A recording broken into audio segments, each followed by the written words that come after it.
Good day, old Bimoli, your car sales talk.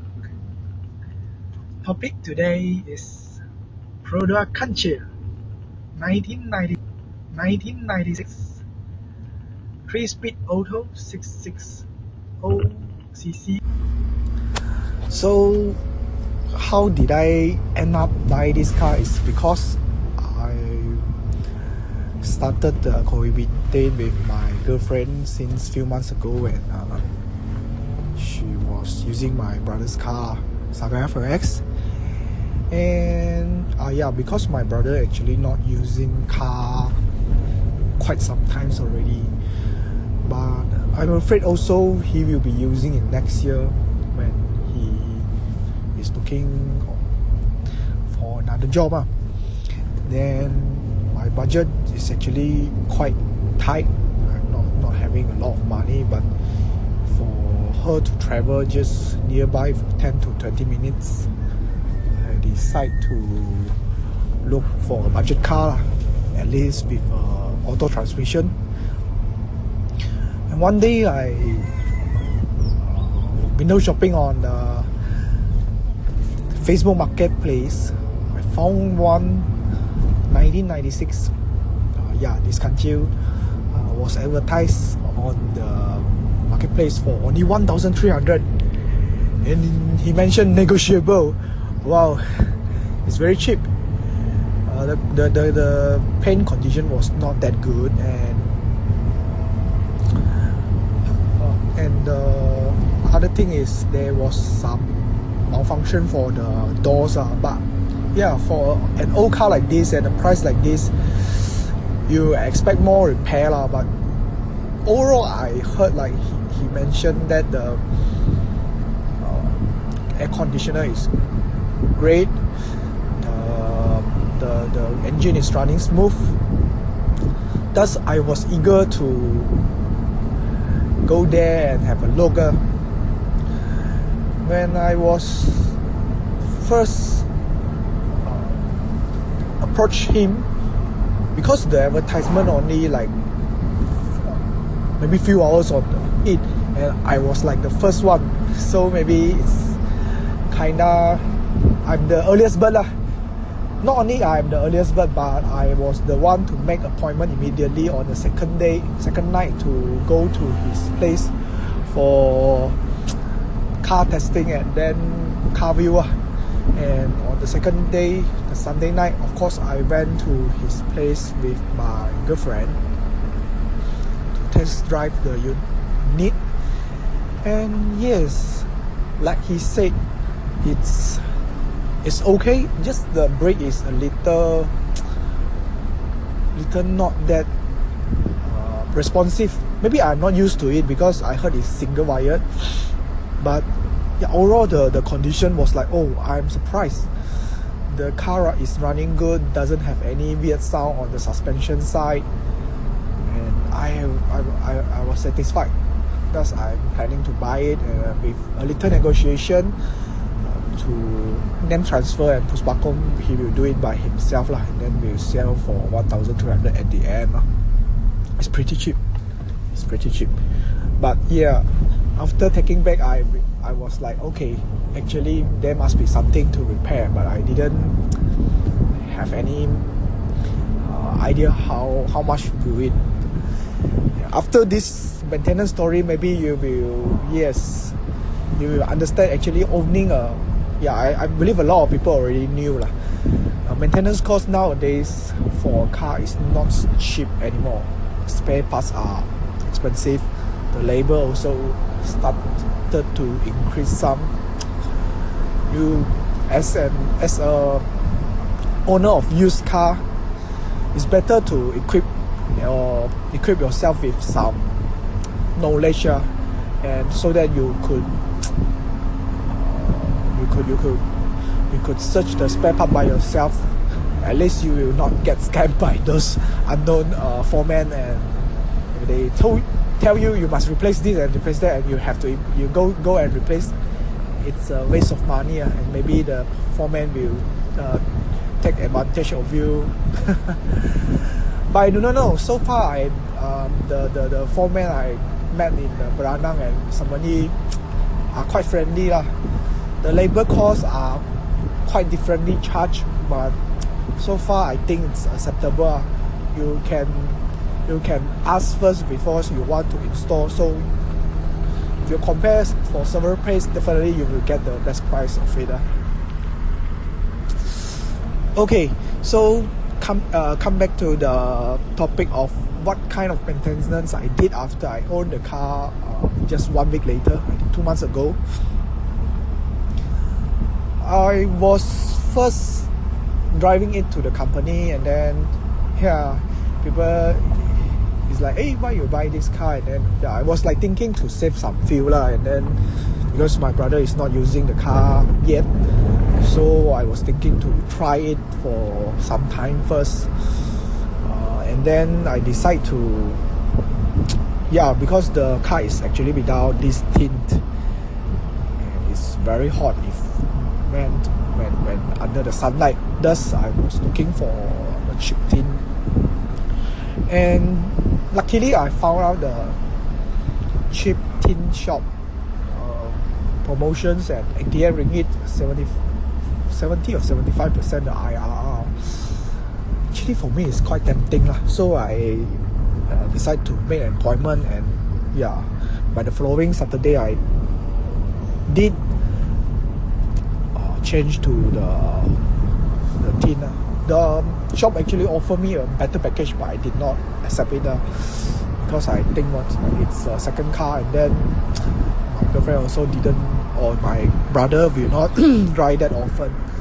So just go for the cheapest option first, and then by another 2 weeks. I was also like looking for rims. Then the old tires, one of the old tire just went punctured. But anyways, the tires are actually not really usable anymore because it's too old.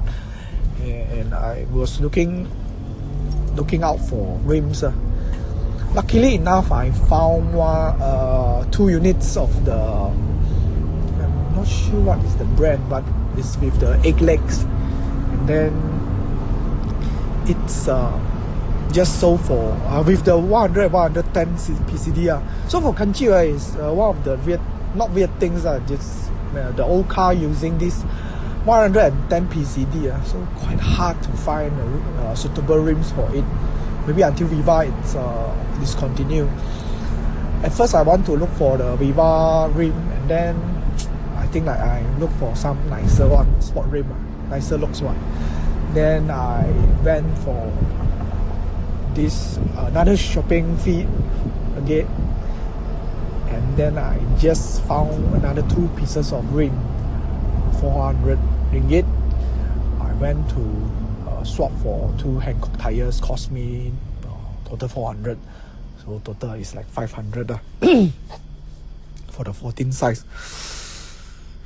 In just several days I looking after the another 2 units of the rim. I found another 2 similar maybe, but similar rim, but narrower with 5JJ.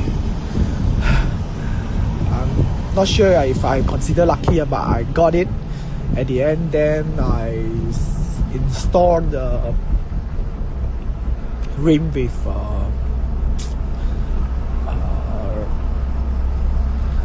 also another 2 units Hankook tires, because I understand the Hankook tires actually last longer for these eco tires. And so total 500, another 500, so total 1,000. It was quite, until now it's like how much? 2,500 already. And the next one will be the overall maintenance. Then after I do all this, I just wait for my engine oil and brake oil to arrive so that I can change it all at once. And overall the total cost for the swap and I found my distributor was already at fault. Then with the engine oil changes and all that altogether cost me 550 another for the maintenance. Then now it's already at a good condition state for me to drive it.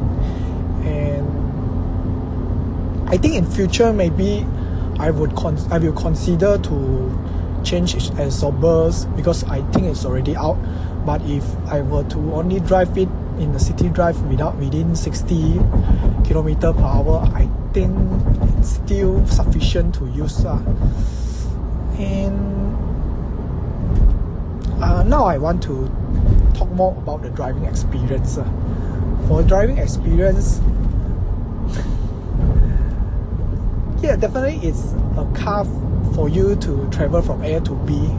It does not possess like the comfortability or provide you some handling feeling.